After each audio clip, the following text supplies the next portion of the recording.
Расскажу, сколько заработали лучшие RPG на данный момент, не затрагивая те, о которых и так постоянно везде упоминают, например, такие как Ведьмак, Diablo, The Elder Scrolls и другие. Но если вы хотите именно выпуск о суперхитах в жанре RPG, пишите об этом в комментарии. А сейчас расскажу о менее известных, но очень хороших играх. Это быть инди, приятного просмотра. Failsail Arbit des Mag – пошаговая тактическая ролевая игра в сеттинге стимпанка. История происходит в мире, который был расколот на части. Здесь обрели могущество первые непобедимые бессмертные, которые смогли противостоять злой сущности. Чтобы охранять мир, они организовали совет, призванный следить за порядком в царстве. Для поддержания баланса в мире они прибегают к услугам обычных смертных – вершителям, чтобы те, находясь на земле, охотились за теми, кто может причинить вред миру. Игрок возьмет на себя управление вершителем по имени Кайри, который предстоит провести свое войско сквозь опасные приключения. С самого начала игра предлагает насыщенные и напряженные бои. Противники используют множество различных тактик, из-за чего игроку придется постоянно пробовать, менять тактики, комбинировать юнитов и экспериментировать с партиями войска. Игра поражает широким спектром специализаций, представленные рыцарями, плутами, магами, наемниками, врачами, механиками, торговцами и следопытами. Даже присутствует класс рыцаря-демона. Игра не запрещает одному юниту иметь несколько специализаций одновременно. Игра стоит $30 и заработала $2 300 000. Atom RPG Трудоград – это сиквел нашумевшей ролевой видеоигры, черпающей вдохновение от серии Wasteland и Fallout. События происходят в постапокалиптическом СССР, который разрушила ядерная война с западными странами. Вы, в свою очередь, берете управление за сотрудника секретной организации Atom и выполните свою должность по защите человечества после катастрофы. Прошло 2 года после окончания первой части. Вас повысили в звании и стали выдавать более серьезные задачи. Одна из таких – пробраться в огромный город, который живет своей жизнью, привыкший к пустоши, и найти специализированное устройство, способное изменить мир. В начале проекта вам рекомендовано ознакомиться с предыдущей работой студии, а также в случае ознакомления с предысторией перенести все сохранения, включающие прокачку протагониста и поступки. В Трудограде выведена классическая механика представителей данного жанра. На вашем пути вы будете находить множество незнакомых мест, исследуя каждый закоулок недружелюбного мира. Также главному герою можно развивать эксклюзивные навыки и умения, напрямую повлияющие на ваши сражения с противниками. Но одной из важнейших составляющих является система диалогов. Отвечайте персонажам, узнавайте информацию или вовсе просто общайтесь, допытывая интересные подробности про локации. Но будьте аккуратны в своих поступках. Ваши действия окажут влияние на сюжет проекта, изменяя многие моменты повествования. Игра стоит $11 и заработала $580 000. Мир игры создан из ролевых классических элементов. В Тирании мы самостоятельно решаем, какие локации будут окружать нас вокруг в то время, пока сюжетная сторона затягивает нас. Вселенную игры захватил деспот Кайрос. Вы можете встать на сторону оппозиции, заставить его покориться вам и подточить всю систему его управления, потому что ваш герой – палач, боец, судья и главный персонаж в одном лице. С другой стороны, вы можете встать на его сторону, начать преследование других персонажей, подстраивание системы под Кайроса решать вам. Сюжетная система Тирания подстраивается под игрока после его действий. Изначально мы планируем схему выхода из ситуации, когда все вокруг говорят нам, что на мир опустилась тирания. После этого мы встречаем несколько подданных слуг правителя, которые говорят, что все встанет на свои места, что свобода в ограничениях, весь тир, игровой мир будет повиноваться вашему решению. Но не ждите, что войска Кайроса будут на вашей стороне, если вы пойдете против него. Механика боя игры последовательная, однако не ждите, что все будет предсказуемо и понятно. Враги смогут напасть внезапно, окружить вас, застать врасплох. Да, тактическая пауза будет вам помощником, однако в этом фэнтези-мире среднего века будет непросто отбиться от отряда профессиональных бойцов на шикарно прорисованной территории. Игрок выступает в роли высокопоставленного слуги безумного тирана, захватившего власть над миром. Все остальное зависит только от его действий. Придерживаться моральных принципов или биться за место под солнцем, творить добро, когда это запрещено, или следовать указаниям руководства. Каждый квест, каждый шаг и решение влияет на игровой мир, и результат зависит только от пользователя. Геймплей представлен в виде трехмерной ролевой игры с видом сверху. Среди других особенностей можно отметить продуманную боевую систему и обилие навыков и заклинаний, а также качественную графику и атмосферный сюжет. Каждый перезапуск обеспечивает 30-40 часов истории, финал которой выбирает игрок. Игра стоит $30 и заработала 4 миллиона 800 тысяч долларов. Подземелье Нахельбек «Амулет хаоса». Это юмористическое приключение, действия которых происходит во вселенной Нахельбек. Джон Ланг написал комедийный сериал на тему пародии ролевых игр и героических приключений. Разработчики решили создать по вселенной автора игру. В подземелье, выполненном в фэнтезийном сеттинге, неуклюжие персонажи пытаются заполучить сокровища. RPG обладает сложными тактическими элементами с долей юмора, неожиданных сюрпризов и нелепых встреч. Героям, несмотря на разные характеры и множественные разногласия, придется терпеть друг друга, чтобы выполнить миссию. Ценное сокровище спрятано в глубинах подземелья, и герои отправляются на его поиски, пройдя нелегкий путь. Подземелье состоит из разных локаций, от пещер, огромных кварталов, принадлежащих лорду Зангарду, парка гоблинов и таверны. В процессе необходимо избегать ловушки и решать сложные головоломки. Вам доступно 7 персонажей на выбор, которые дополняют умения. Рейнджер, гном, эльф, маг, вор и огр обладают собственным древом навыков, при помощи которого улучшаются их способности и экипировка. Игрок сможет выбрать дополнительного компаньона из 3 возможных, которые присоединятся к приключению. Сражения осуществляются в пошаговом режиме с использованием механики между персонажами. В игре есть система сложности, с легкими битвами в сюжетном и сложными тактическими решениями в кошмарном режимах. В процессе предстоит сразиться с более сотней различных врагов. Сражаясь в эпических битвах с боссами, юзер использует стратегический подход и объекты, расположенные в окружении и поддающиеся разрушению. Игра стоит $35 и заработала 3 миллиона 600 тысяч долларов. Pillars of Eternity 2 Deathfire представляет собой продолжение нашумевшей классической ролевой игры Pillars of Eternity, созданной разработчиками из легендарной студии Obsidian Entertainment, сотрудники которой в свое время приложили руку по созданию немалого количества культовых ролевых игр с изометрически расположенной камерой. Официальный релиз данной игры пришелся на середину 2018 года. Вдоволь наигравшись разнообразными жанрами и устав от всевозможных направлений в мире RPG, Obsidian Entertainment решила не изобретать во второй раз велосипед и приступила к тому, что умеет делать лучше всего, а именно создавать отличные классические ролевые видеоигры. В этом сиквеле нас ждет продолжение истории о неком хранителе, который способен считывать души и наставлять героев на путь истины. Графическая обертка осталась практически без каких-либо изменений. Единственное, текстуры стали более четкими, а цвета более яркими и насыщенными. Изменения не коснулось и ролевой системы, все здесь осталось на своих местах, ничего не пропало. Но появилась новая история, занимающая в общей сложности более 40-50 часов реального времени. Сотни интересных квестов, многие мегабайты диалогового скрипта делают мир игры еще более захватывающим и аутентичным. Игра отличается реиграбельностью, и все благодаря продвинутой ролевой системе. Выбор персонажа здесь не ограничен лишь одной только генерацией внешности. Создавая своего героя, вы создаете настоящую личность, и от того, какие вы параметры зададите на старте, будет сказываться отношение игровых персонажей к вашему герою на протяжении всей игры. Для игроков будет доступен новый регион – Deathfire.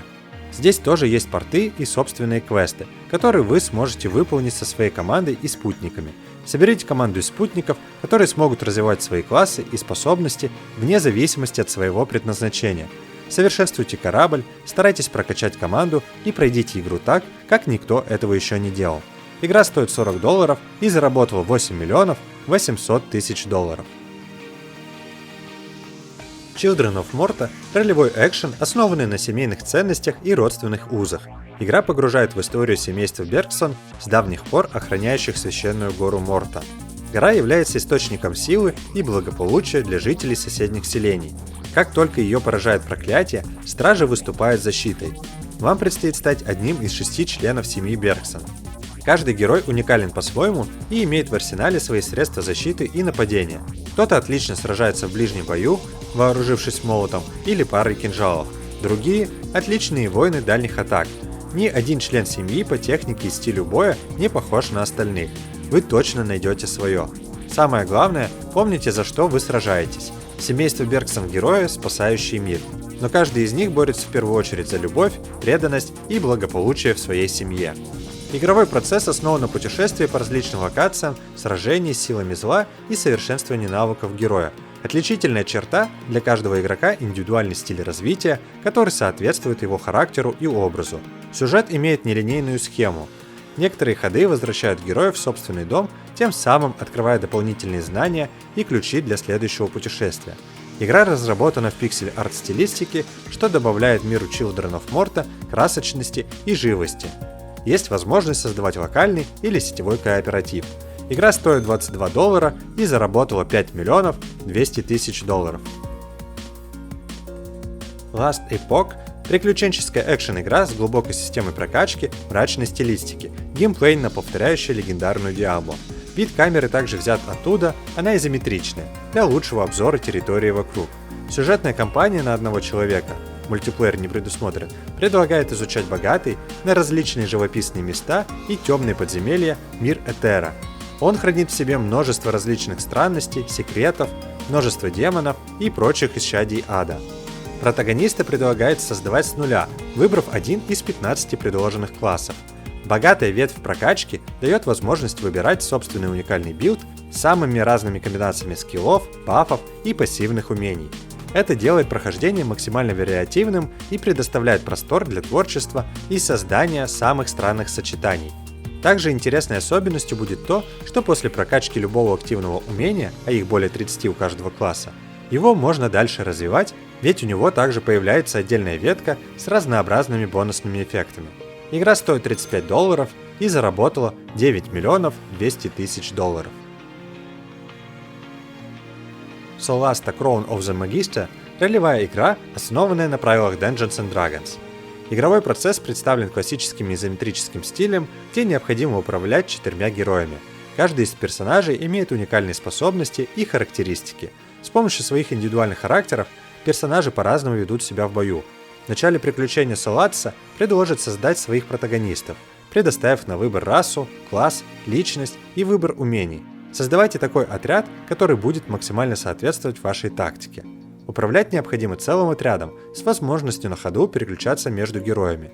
Протагонисты пройдут сквозь древние руины, глубокие подземелья, отыскивая легендарные сокровища и разгадывая тайну разрушительного катаклизма. Большинство врагов прячется в темноте, но некоторых привлекает свет. Геймплей во многом построен на игре со светом, которого боятся большинство монстров. Бой представлен в пошаговом стиле. Все карты для поединков содержат интерактивное окружение. Можно обрушить на врагов стены или мосты. Мир – это песочница, которую можно использовать в своих целях.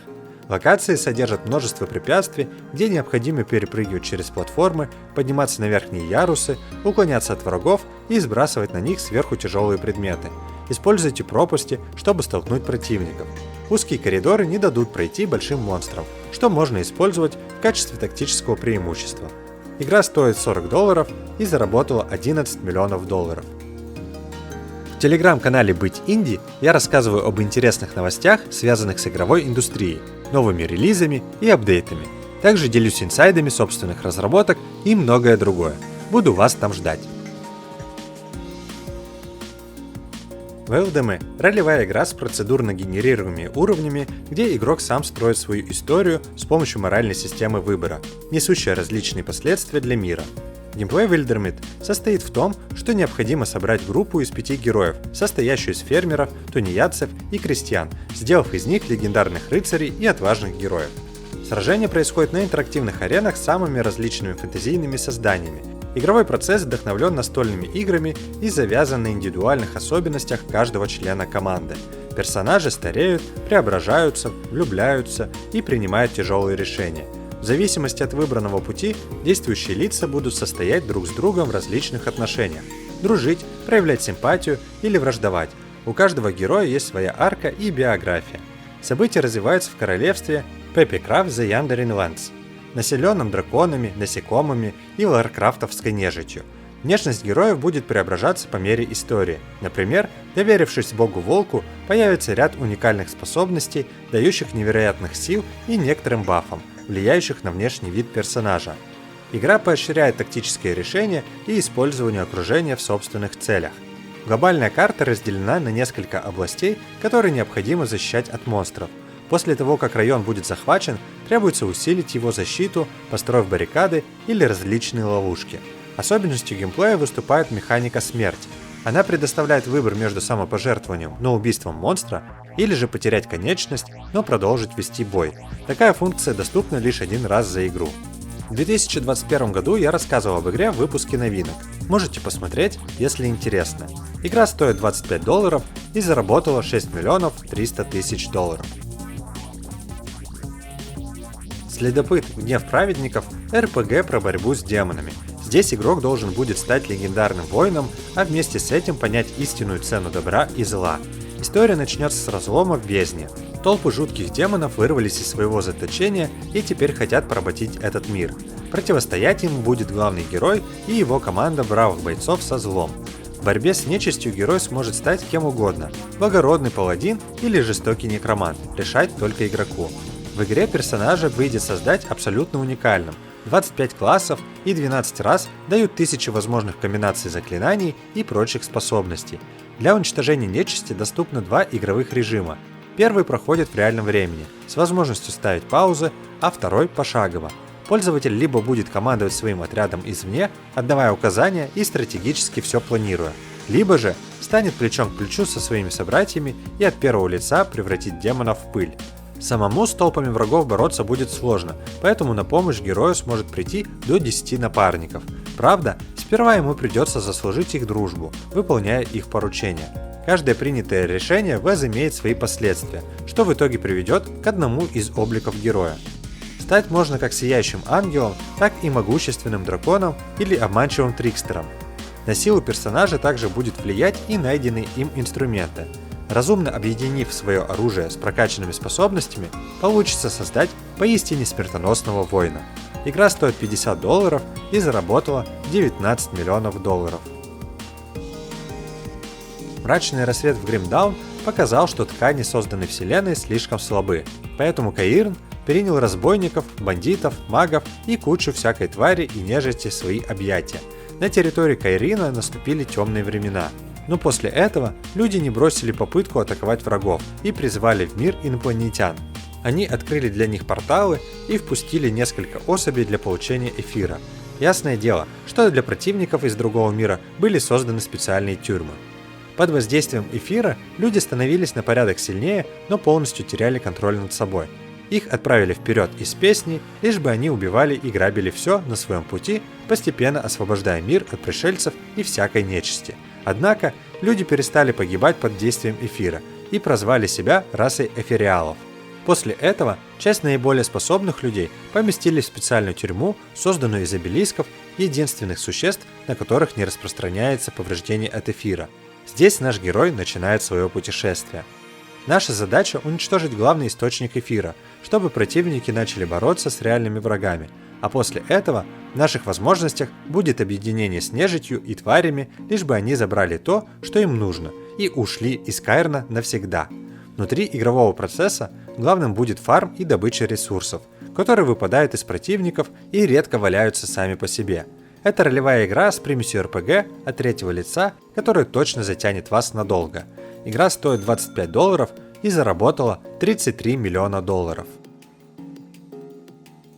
Baldur's Gate 3 – продолжение культовой пошаговой RPG, в которой вы возьмете управление небольшим отрядом, состоящим из уникальных персонажей.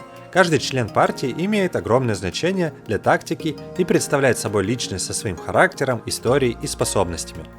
Baldur's Gate 3 предлагает исследовать большой открытый мир забытого королевства. Сюжет не выступает в качестве прямого продолжения предыдущей части, однако в повествовании фигурируют элитиды, они же свежеватели разума. История начинается с того, что герой находится в заточении у этих злобных существ. Игра основана на пятой редакции Dungeons & Dragons, а события развиваются во вселенной Forgotten Realms. Перед началом кампании позволяет создать игрового персонажа. На выбор доступно 15 раз, каждый из которых имеет свои особенности. Однако, можно выбрать из готовых героев, которые имеют прописанную биографию и определенные навыки на старте. Отряд главного героя состоит из 4 человек. По мере прохождения кампании вы будете встречать новых героев, которых можно взять в партию. Отличием от предшественников является то, что в бои Baldur's Gate 3 выполнены полностью в пошаговом ключе, в то время как предыдущие игры серии базировались на тактической паузе. Игрок может управлять каждым героем партии и взаимодействовать с окружающей средой и напарниками. Можно усиливать оружие и атаки при помощи огня или яда. Применив навык скрытности, есть шанс избежать сражения. Погасите факелы и свечи, чтобы затемнить локацию. Перемещаясь по темным участкам локации, можно незаметно обойти патрули. Применив специальное заклинание затемнения, позволяется погрузить область во тьму, лишив врага видимости. Совершите тихое убийство или пройдите незаметно. Игровой процесс несет в себе вариативность и поощряет любые тактические решения. Игра стоит $40 и заработала $52 миллиона. Disco Elysium – RPG, в которой детектив должен при помощи своих навыков провести уникальное расследование. Игроку предстоит допрашивать хорошо проработанных персонажей, расследовать убийства, а при желании и брать взятки. Стать можно как спасителем города, так и наихудшей катастрофой для всего человечества. Игра предоставляет небывалую свободу выбора. Детектив может как пользоваться собственным красноречием, запугивать и уговаривать, так и прибегать к более эффективным и наглядным методам. Но это не ограничивается одним лишь насилием, ведь можно петь в караоке, писать стихи, рвать танцпол в клочья, а можно и вовсе познать смысл жизни. Все 24 навыка совершенно разные, что позволяет составлять различные комбинации, подходящие для собственного стиля игры, а можно и детально проработать образ для ролевого отыгрыша. Благо в этом помогает и обширный гардероб 80 предметов одежды. И не будем забывать об инструментарии – пистолеты, фонарики, магнитофон и даже несколько разных психоактивных препаратов. И вишенка на торте – 60 мыслей для раздумий в кабинете мыслей. Диалоговая система очень хорошо проработана и заставляет поверить, что в мире игры живут настоящие люди, а не статичные боты. Персонажам можно помогать, а можно и стравливать друг с другом. Можно и вовсе в них влюбиться, было бы желание. Диалоговая система игры позволяет творить что душе угодно. Такая же широкая свобода действий дается и в самом игровом процессе. Во-первых, здесь нет ничего лишнего и запретного. Смерть, налоги, диско и амурные дела составляют классический список закаленного детектива старой школы. Игрок может как заняться расследованием массового убийства, так и пинать стулья и расследовать мелкие дела. Исследования, манипуляции, взяточничество – все это доступно в огромном открытом мире от пляжей до трущоб. Игра стоит $40 и заработала $61 миллион. Divinity Original Sin 2 Definitive Edition приглашает в непростое путешествие. Настали тяжелые времена. Теперь сложно определиться, кто с вами честен, а кто коварен и готов в любой момент стать предателем. Это довольно увлекательная и отменно продуманная история. Играть интересно благодаря разнообразию геймплея, массе интересных находок авторов, прекрасному оформлению и графике. Графика в игре стала больше похожа на реалистичную для какого-нибудь другого мира. На экране нет ничего лишнего, а прокасты, магические эффекты и смерть других героев выглядит лучше. Предметы, совершенствующие вашего персонажа, не только добавляют характеристики или здоровье, но и величие, присущее биографии вашего персонажа. Кстати, в самом начале игры мы узнаем, что Божественный уже мертв.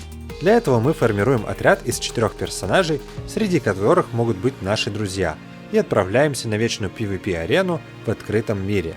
Ролевая Divinity от третьего лица с потрясающим сюжетом имеет несколько концовок, но, как говорят, добраться до каждой практически нереально. Основная наша задача – стать богом в этом мире. Если Божественный владел реликвиями, а это уже разносторонний сюжет, то мы должны завладеть теми же предметами. Если он владел заклинаниями, то мы обязаны делать все то же самое. Однако в процессе прохождения Divinity Original Sin 2 мы увидим новый крафт, новую систему заклинаний и боя, поэтому не думайте, что сюжет будет стоять на первом месте. Поскольку игра является многопользовательской, то PvP станет вашим любимым занятием. В начале Divinity нас попросят создать своего персонажа без особого редактора внешности. Человек, гном, нежить и еще 3 класса. Выбор напрямую повлияет на прохождение всего сюжета. К тому же, в игру добавили 12 школ магического мастерства, а это значит, что более 200 заклинаний и комбинаций доступны в любой момент игры. Станьте богом в пошаговой ролевой игре от третьего лица, где важным фактором к победе служит не умение играть, а ум и хитрость. Игра стоит $45 и заработала $120 миллионов. Спасибо Степану за поддержку этого выпуска. Вот такой получился насыщенный и интересный топ. Пишите в комментариях, какая игра понравилась больше. И не забудьте обязательно посетить мой телеграм-канал, там не менее интересно.